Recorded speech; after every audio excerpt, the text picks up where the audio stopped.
Welcome.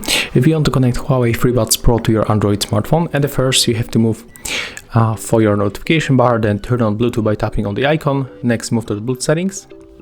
And after that, we have to move our FreeBuds Pro to the pairing mode. So we have to open the charging case and take a look on the indicator. It's on the green color, and we have to click and hold this button right here on the edge. I hope that you can see it. And when we are going to click and hold it, this indicator is going to blink on the white color. It means that they are now in the pairing mode. We can release that key and click to pair new device on our Android phone. And after a few moments, they will appear on the screen. If it is not going to happen, I will show you another way how we can get it. So be patient and don't worry.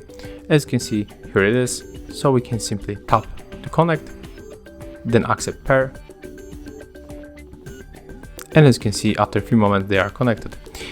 And of course, we can also pair them to the AI application from the Huawei, but I'm going to show you this method on the other videos. So that's how it looks. Thank you guys for watching. Leave thumbs ups, comments, and subscribe to our channel. See ya!